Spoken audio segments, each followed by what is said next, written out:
මම ආචාර්ය අජන්ත පෙරේරා අද අපි මේ ස්ථානයට ආව නැවත වතාවක් නීතිපතිතුමාට ලියුමක් බාර දෙන්න.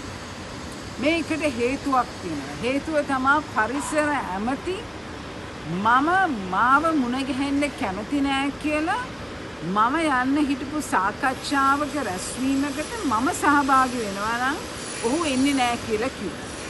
ඒතකොට එවැනි මිනිස්සෙක් මට මුණ ගැහෙන්න බැයි නම් මට එකම එක විදියක් තමයි මේ ප්‍රශ්න අලි ප්‍රශ්න විසඳන්න නම් මම නීතිපතිතුමා හම්බෙන්න එන්නේ.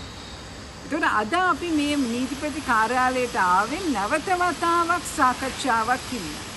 මේ නැවත වතාවක් සාකච්ඡාවක් ඉල්ලන වෙලාවේ අත්ත වශයෙන්ම මෙතනට ආවා වනජීවී අධ්‍යක්ෂක ජනරාල්. ඊළඟට ඒ වගේම ආවා පශු සම්පත් කියන්නේ පශු වෛද්‍ය තාරක ප්‍රසාද් කියන මහත්මයා අධ්‍යක්ෂක. දැන් මේ දෙදෙනා ඇවිල්ලා හිටියා මේගොල්ලන්ට අනිවාර්යයෙන්ම රජයේ සේවක නිසා ඔවුන්ට දීලා තිබුණා වෙලාවක් මුණ ගැහෙන්න. අපි ඇතුළට ගියේ වෙලාවක් ගන්න. අපි යනකොට මේ ප්‍රියන්ත මහත්මයා ඒගොල්ලම අඳුරන නිසා අපි ඒ වගේ මීට කලින් මුණ ගැහිලා සාකච්ඡා කළා තියෙන නිසා වනජීවී කාර්යාලයේදී අපි දෙකේ අය කතා කරා. මේ කතා කරන අතරතුරේ අපිත් එක්ක සම්බන්ධ වෙච්ච එක කාන්තාවක් සාමාන්‍ය කෙනෙක් එයා ෆොටෝ එකක් ගත්තා. අපි ඔවුන් සමග කතා කරනවා.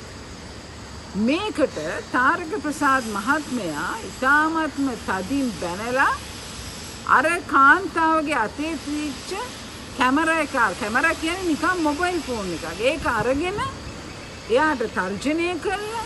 එයාට නඩු ගන්නවා කියලා. එයාට බැනලා මේ තමන්ගේ මේ කාන්තාවට ආйти මොබයිල් ෆෝන් එකේ ෆොටෝස් ඩිලීට් කර. දෙයියෝ සාකි අලින්ට මොනව නොකරයිද මේ මිනිහා?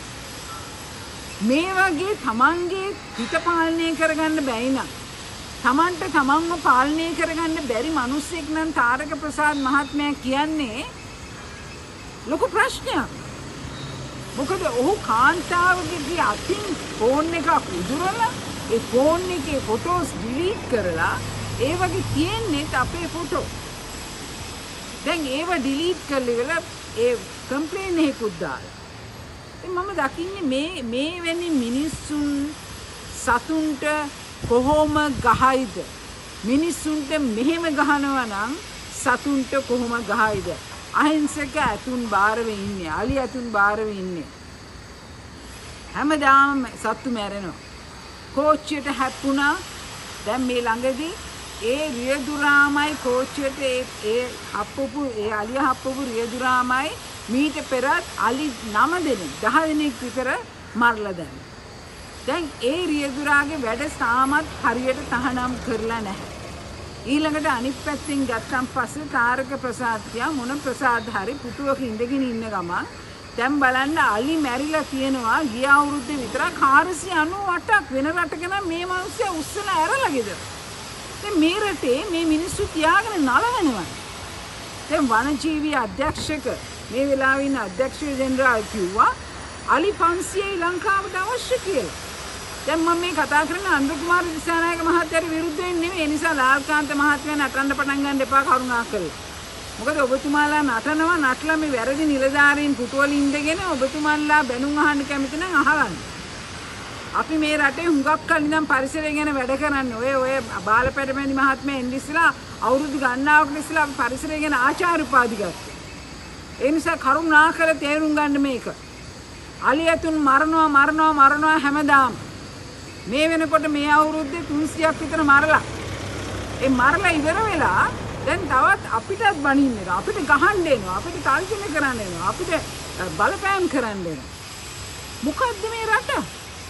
ඇයි අනුර කුමාර දිසානායක මහත්මයාට බැරි මේ වෙලාවේ කියන්නේ වනජීවී අධ්‍යක්ෂ ජෙනරාල්ට මේ ප්‍රශ්න විසඳන්න කියලා? ඇයි තාරක ප්‍රසාද්ට බැරි අයිලලා අස් වෙන්න?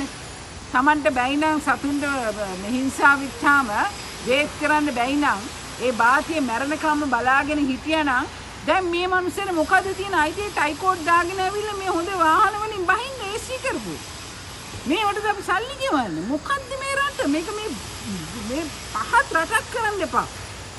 අපි ලෝකේ රටවල් වල ගිහින් ඉගෙන ගත්ත මිනිස්සු. අපිට ලැජ්ජයි.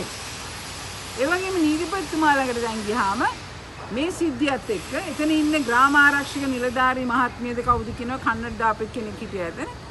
දැන් මේ මහත්මිය මම අපොයින්ට්මන්ට් එකක් දීලා තියනවාද අපොයින්ට්මන්ට් එකක් ගන්න පුළුවන්ද කියලා නීතිපතිතුමාගේ ලේකම්තුමිය එක්කයි කතා කරන්න උත්සාහ කරේ. මම නීතිපතිතුමාත් එක්ක කතා කරන්න උත්සාහ කරෙත් නෑ. මම දන්නවා ඒක නීති විරෝධී කියලා. ඒ නිසා මම කිව්වා ලේකම්තුමියගෙන් පොඩ්ඩක් අහන්න කියලා. ඒතකොට එතුමිය කිව්වා ලේකම්තුමිය දැන් ඉන්නේ නීතිපතිතුමා ළඟ පියන් විතරයි ඉන්නේ කියලා. මම කිව්වා එහෙනම් මම පියන්ට කරුණාකරලා පණිවිඩය තියන්න.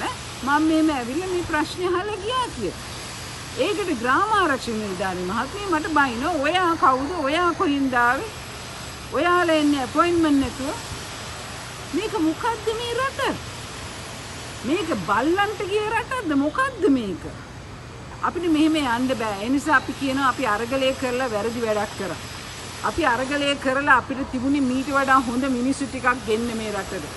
හැබැයි අපි අරගලය කළා අපි දේශපාලනයෙන් අත හොදගත්තා.